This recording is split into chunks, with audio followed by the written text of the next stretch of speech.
在中国土地财政岌岌可危的时刻，老百姓的生活成本却像一架疯狂的热气球般急速攀升，将整个社会推向了前所未有的恐慌与绝望。数以百万计的年轻人曾怀揣着梦想，但现在却被一股名为穷鬼套餐的黑暗力量彻底吞噬。曾经享受各种便宜物价的中国人，如今却被迫面临前所未有的生活成本暴涨危机。这场危机的导火索竟是很多中国人引以为豪的中国基建奇迹背后的一个令人心惊的秘密：土地财政大幅缩水，地方政府揭不开锅。2023年，土地出让金收入创下 5.8 万亿元的新低，相比2021年高峰期的 8.7 万亿元，少了 2.9 万亿元。这意味着，相比高峰期，现在的地方政府土地收入锐减了1/3。我们不难想象，这对于依赖土地财政维系的地方政府来说，无疑是一场沉重的打击。有200多个3、4、5、6、7、8线城市，其土地收入较2020年高点下滑高达 65%。这种骤降远不止房地产业受到影响，地方财政收入一落千丈，曾经依靠土地补贴的各行各业也深受其害。我们看到，中国越来越多的城市公交系统停摆，饭堂和旅游景点被迫拍卖，而作为关系老百姓生活的水电气等民生基础设施，也逃脱不了被迫涨价的命运。广州自来水涨价高达30%，重庆燃气费暴涨1倍。近期，关于各地水电气价格上涨的消息引发了广泛关注，这无疑给百姓的生活带来沉重的负担。水费、电费、燃气费的不断飙升，无疑意味着普通家庭的生活成本将会大幅增加，这无异于一场灾难性的打击。今年4月，广州发布自来水价格改革方案，将原本26立方米的阶梯水量上限下调至21立方米，价格也有所上涨。对于普通家庭而言，影响并不算太大，但对于一些大用户来说，情况就大不相同了。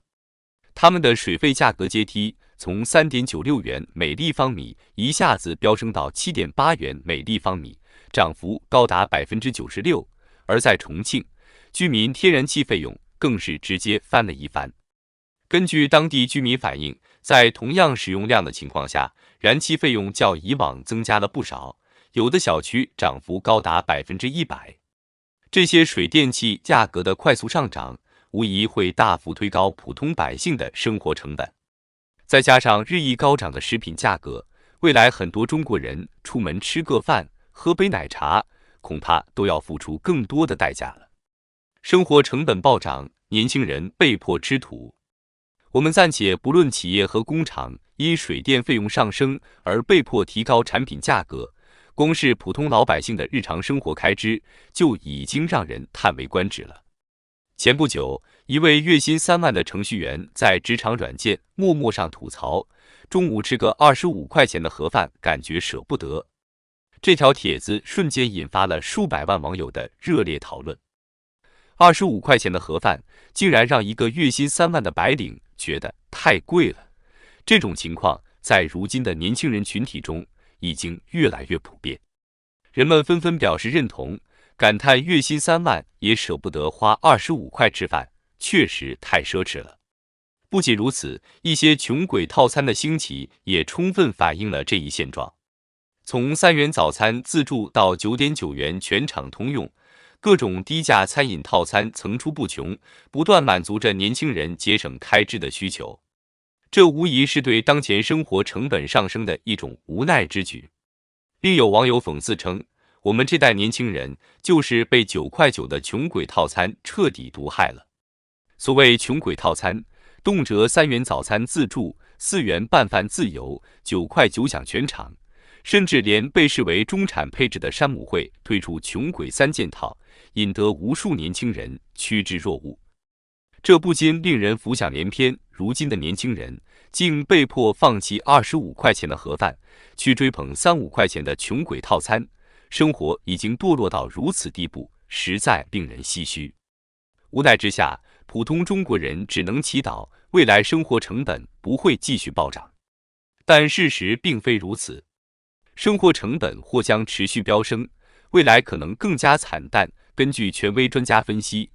之所以近年来水电气价格不得不大幅上调，关键在于地方政府土地财政收入的跳崖式下滑。过去无论是水电燃气费还是交通费低廉，靠的都是房地产的补贴。一位资深经济学者指出，过去中国一直都是依靠房地产烧钱的模式来维系各种公共服务的低价。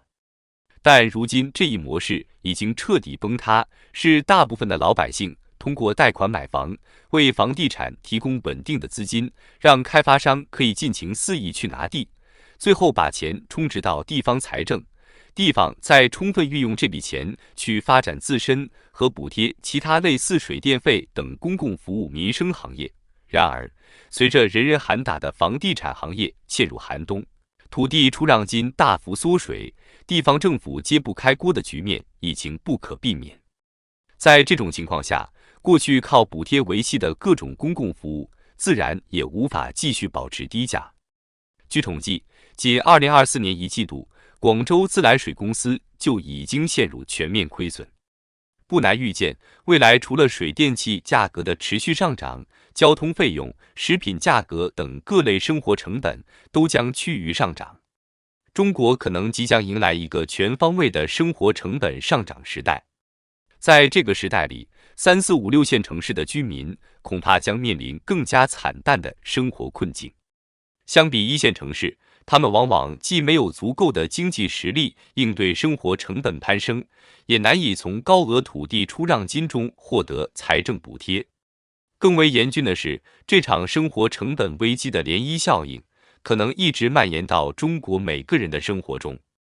无论是3、4、5线城市，还是1、2线城市，普通中国人都将被迫面临前所未有的生活压力。